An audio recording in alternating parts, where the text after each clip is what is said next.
मित्रों, मेरे चैनल ढाई अक्षर में आप सभी का हार्दिक स्वागत है। मित्रों, पिछली वीडियो में असाधु साधु को अंग यह अध्याय खत्म हो चुका है। आज हम इस वीडियो में एक नए अध्याय के साथ आ रहे हैं। उस अध्याय का नाम है साधु साखीभूत को अंग। यह अध्याय का नाम है। मित्रों, आज हम इस अध्याय के बारे में जानना चाहेंगे कि इस अध्याय का मतलब क्या है, उद्देश्य क्या है, सद्गुरु परमात्मा कबीर साहब का कहने का मतलब क्या है, क्या वो समझाना चाहते हैं, यही जानने का हम प्रयास करेंगे। मित्रों, यह अध्याय साधु साखीभूत को अंग, इसका हम परिचय जान लेते हैं। इसका मतलब क्या हुआ? कहने का तात्पर्य है कि जो संत, जो जोगी आत्मस्थ हो जाता है, कहने का तात्पर्य जो संत आत्मा परमात्मा में एक तत्व हो जाता है, लीन हो जाता है और अनुभव करने लगता है कि आत्मा और परमात्मा एक हैं, उस स्थिति में वही साक्षीभूत साधु है। इस अंग में, इस अध्याय में सद्गुरु कबीर साहब ने संतों के लक्षण पर काफी प्रकाश डाला है। साधु कैसा होना चाहिए, साधु के लक्षण क्या है। कहने का तात्पर्य है कि संत, सद्गुरु कबीर साहब कहते हैं कि संत निष्काम होते हैं और वो परमात्मा के वियोग में तड़पते रहते हैं, परेशान रहते हैं। यहाँ पर परमात्मा के अनुराग हेतु कई साखियां प्रकाश डाली गई हैं। यहाँ प्रभु की तरह प्रत्येक व्यक्ति के अंतःकरण में वह आग की तरह उपस्थित रहता है। इसको प्रत्यक्ष करने के लिए चित्त रूपी जाग का चमक जागृत करना होता है।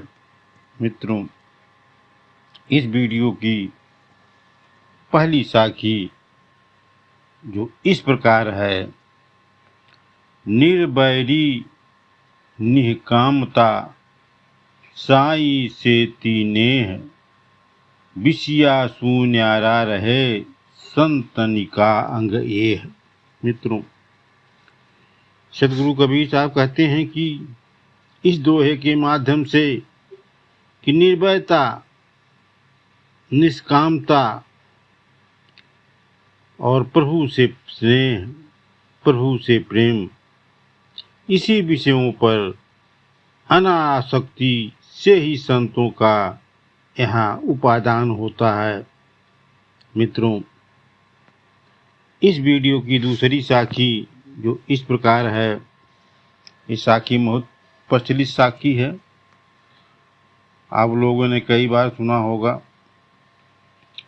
संत न छोड़े संतई जे कोटिक मिले असंत, चंदन भोंगा बेड़िया तौ शीतलता न तजंत। मित्रों, सद्गुरु कबीर साहब कहते हैं कि संत जो होता है अपना साधु स्वभाव, अपनी सज्जनता कभी नहीं छोड़ता। चाहे जितने भी दुष्ट लोग उसे मिल जाएं, सच्चा संत होता है जो वो अपनी संत स्वभाव को नहीं बदलता। जिस प्रकार एक चंदन के वृक्ष पे सैकड़ों सर्प लपेटे रहते हैं, फिर भी वो अपनी शीतलता वह चंदन का वृक्ष नहीं छोड़ता।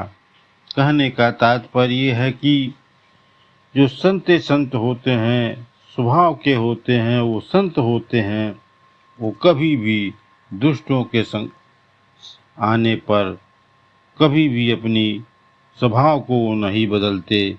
मित्रों, इस वीडियो की तीसरी साखी जो इस प्रकार है। कबीर हरि का भौंकता, दूर थे दिसंत, तन विसीणा मन उन्मना, जग उठया फिरंत। सदगुरु कबीर साहब कहते हैं कि ईश्वर का प्रिय भक्त दूर से ही पहचान लिया जाता है, दूर से ही पहचाना जा सकता है, क्योंकि उसका शरीर बहुत ही कमजोर और क्षीण होता है।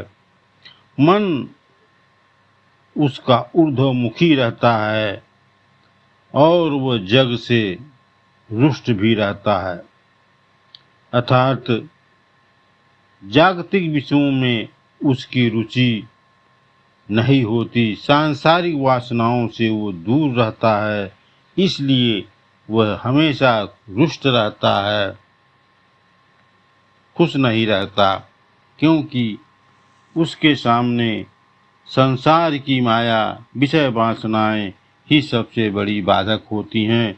इस नाते वह भक्त जो ईश्वर का प्रेमी होता है, वो इसमें वह गुण पाए जाते हैं और उससे गुण के नाते, उस स्वभाव के नाते वह दूर से ही वह ईश्वर का भक्त पहचान लिया जाता है। मित्रों, इस वीडियो की चौथी और अंतिम साखी जो इस प्रकार है।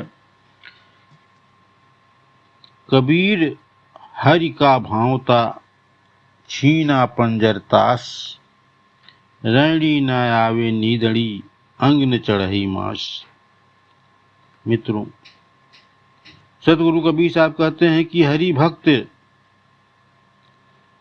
हरि का भजन करने वाला, हरि से प्रेम करने वाले का शरीर कमजोर हो जाता है, कमजोर रहता है, क्योंकि उसे वियोग की पीड़ा रात दिन सताती रहती है और उसके शरीर में मांस नहीं चढ़ता, अर्थात वो स्थूल का ही होता है, वो कमजोर रहता है, क्योंकि उसे प्रभु की पीड़ा दिन रात नींद नहीं लेने देती।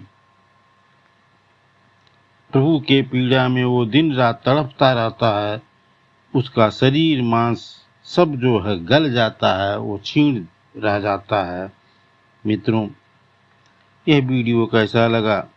अगर ये वीडियो अच्छा लगा तो मेरे चैनल ढाई अक्षर को सब्सक्राइब करिए, लाइक करिए, शेयर करिए।